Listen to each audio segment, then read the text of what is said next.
Third question है, capacitor start single phase motor की दिशा बदलने से विपरीत की जाती है।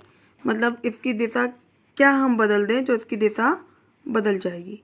ऑप्शन दे रखा है सप्लाई सोर्सेस के कनेक्शन को बदलना, मेन वाइंडिंग या स्टार्टिंग वाइंडिंग के कनेक्शन को एक साथ बदलना, ओनली मेन वाइंडिंग के कनेक्शन को बदलना, मेन वाइंडिंग या स्टार्टिंग वाइंडिंग के कनेक्शन को बदलना। सबसे पहले हम इसका डायग्राम देखेंगे। सिंगल फेज मोटर में जो रोटर होता है वो स्क्वायरल केज होता है। ये स्क्वायरल केज रोटर है, ये इसमें स्टार्टिंग वाइंडिंग लगी हुई है और ये मोटे तारों की रनिंग वाइंडिंग लगी हुई है। ये सेंट्रीफ्यूगल स्विच लगा हुआ है और साथ में ये कैपेसिटर लगा हुआ है। इसमें हमने इधर से सिंगल फेज सप्लाई इसको दी इस मोटर को, और मोटर की हमको क्वेश्चन पूछ रहा है सिंगल फेज मोटर के डायरेक्शन को बदलने के लिए हमें क्या करना चाहिए। तो हमें इसमें स्टार्टिंग वाइंडिंग या रनिंग वाइंडिंग के कनेक्शन को चेंज कर देना चाहिए। याद रखिएगा, स्टार्टिंग वाइंडिंग या रनिंग वाइंडिंग के कनेक्शन को आपस में चेंज कर देना चाहिए। इसमें ऑप्शन देख लीजिएगा क्या क्या दे रखा है। सप्लाई सोर्सेस के कनेक्शन को बदल के, मतलब से एसी फेज न्यूट्रल के कनेक्शन को बदल के, मतलब न्यूट्रल और फेज में कोई चेंजमेंट नहीं आएगा। दूसरा ऑप्शन क्या दे रखा है, मेन वाइंडिंग और स्टार्टिंग वाइंडिंग के कनेक्शन को एक साथ बदलने पे अगर हम इसको U1 को U2 कर दें, U2 को U1, Z1 को Z2 कर दें या Z2 को Z1, तो इसमें कोई डिफरेंस नहीं आएगा।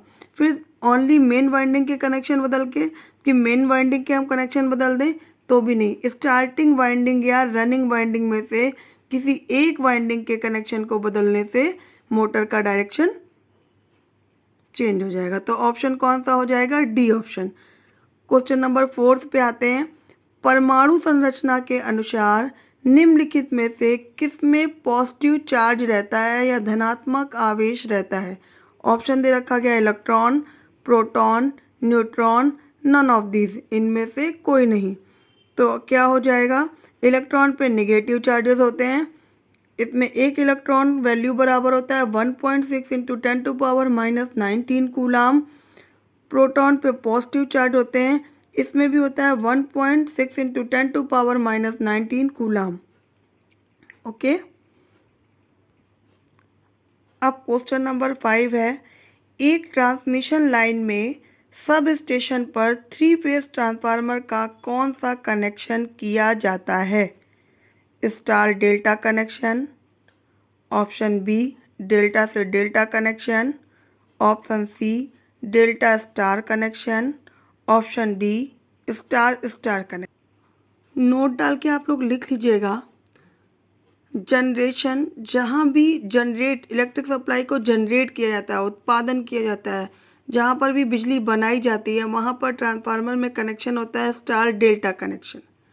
जहाँ पर भी सप्लाई का प्रसार किया जाता है, मतलब कि ट्रांसमिशन में, वहाँ पर होता है डेल्टा स्टार और डिस्ट्रीब्यूशन में भी होता है डेल्टा स्टार।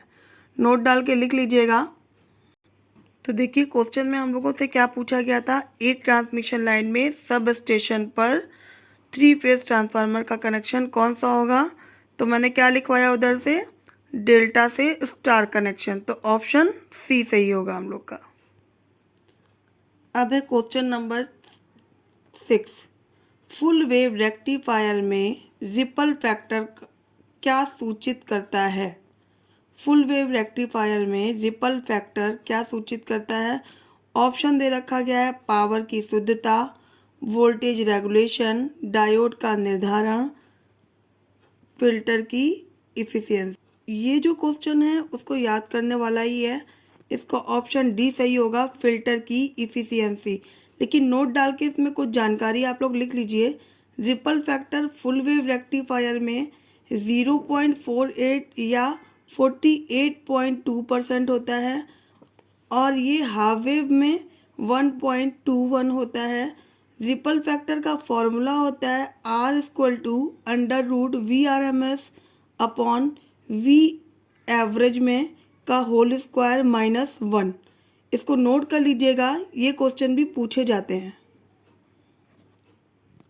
उसको केवल याद ही करना है। फिल्टर की इफिशियंसी बताता है। क्या था क्वेश्चन, फुल वेव रेक्टिफायर में रिपल फैक्टर क्या सूचित करता है, फ़िल्टर की इफ़िशियंसी। जो ये मैंने नीचे लिखवाया है ये भी इम्पॉर्टेंट है, इसको भी याद करते चलिएगा, क्योंकि एग्ज़ाम में का जो लेवल थोड़ा सा बढ़ाया गया है वो इन्हीं सब से बढ़ाया गया है। अब क्वेश्चन नंबर 7 पे, एक अच्छे इंसुलेटर मटेरियल में निम्नलिखित में से कौन सा गुण होना चाहिए? ऑप्शन दे रखा है हाई इलेक्ट्रिक शोषण गुण, option B minimum dielectric power, option C breakdown voltage होना चाहिए, हाई कंडक्टेंस पावर होनी चाहिए।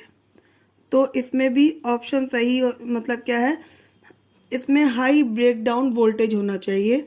और ऑप्शन, इसको ब्रेकडाउन वोल्टेज की यूनिट लिख लेना, किलो वोल्ट mm में इसको हम मेज़र करते हैं। और इसका ऑप्शन सी ही सही आंसर है। ये भी एक रेक्टिफिकेशन वाला क्वेश्चन है, इसको भी आप लोग डायरेक्ट याद कर लीजिएगा। नेक्स्ट क्वेश्चन, टाँका लगाने की प्रक्रिया में सोल्डरिंग फ्लक्स का क्या उपयोग है? ऑप्शन ए सतह पर ऑक्साइड निकालना, ऑप्शन बी जोड़ों की शक्ति बढ़ाना, ऑप्शन सी टेम्परेचर मतलब तापक्रम बढ़ाना, ऑप्शन डी तापक्रम कम करना। तो इस पे लिखा, पहले आप नोट डाल के लिखिए फ्लक्स का क्या क्या उपयोग होता है। पहला उपयोग लिख लीजिए, इसमें सतह को ऑक्सीकरण से मुक्त करता है। दूसरा लिख लीजिए जोड़ों की सफाई करना। तीसरा लिख लीजिए शोल्डर बहाव को सुगमता प्रदान करना। ओके, अब देखिए हमारे ऑप्शन में क्या दे रखा गया था, सतह से ऑक्साइड को निकालना, इसका मतलब ऑप्शन ए हमारा सही है, ऑप्शन ए सही है। ओके, अच्छा एक और इम्पॉर्टेंट डाल के लिख लीजिएगा नीचे, इलेक्ट्रीशियन द्वारा प्रयुक्त जो इलेक्ट्रीशियन जो फ्लक्स का प्रयोग करते हैं वो कौन कौन से होते हैं? रोजन, बेरोजा, zinc chloride, ammonia chloride, okay आदि। नेक्स्ट क्वेश्चन है, एक यूनी जंक्शन ट्रांजिस्टर यूजेटी में क्या होता है? ऑप्शन ए एनोड, कैथोड और 2 gate, option B 2 anode, option C 2 base 1 ammeter, option D 1 anode 1 cathode 1 gate. चलिए इसका डायग्राम देखते हैं, ये डायग्राम बना लीजिएगा। यूजेटी का फुल फॉर्म लिखा हुआ है ऊपर, यूनी जंक्शन ट्रांजिस्टर। इसका ये डायग्राम है, इसमें एक अमीटर होता है, ये एरो अंदर की ओर होता है, और बेस 1 बेस 2 2 बेस होते हैं, 1 एमीटर होता है। देखिए हमारे ऑप्शन में क्या था, 2 बेस 1 एमीटर, तो ऑप्शन सी हमारा सही है। ओके, अब देखिए इसमें क्या क्या और पूछा जा सकता है। एक क्वेश्चन पूछा जाता है बेस 1 और बेस 2 के बीच में रेजिस्टेंस कितना होता है, तो 5 किलो ओम से 10 किलो ओम। और इसमें लेयर कितनी होती हैं? 2 लेयर होती हैं यूजेटी में, एक जंक्शन होता है और टर्मिनल 3 होते हैं। अगर आपसे क्वेश्चन पूछ लेता है कि इसमें लेयर कितने हैं, तो 2 लेयर, जंक्शन 1 और टर्मिनल 3 होते हैं। इसी में अब देखिए ऑप्शन करते हुए चलते हैं, एनोड, कैथोड और 2 गेट। एनोड, कैथोड और 2 गेट होते हैं, ये होता है SCR में, सॉरी SCS में। SCS का फुल फॉर्म होता है सिलिकॉन कंट्रोल स्विच। ये वाला जो है पहला ऑप्शन, ये SCS में होता है। और फिर दे रखा है 2 एनोड, ये किस में होते हैं? ये डाइक में होते हैं। देखिए मैंने नीचे लिख भी रखा है, 2 एनोड किस में है? डाइक में है। 1 एनोड कैथोड 1 गेट किस में है? ये SCR में। 1 एनोड 1 कैथोड 1 गेट, ये किस में है? ये SCR में है। और SCS में ये पहला वाला ऑप्शन, एनोड, कैथोड और 2 गेट।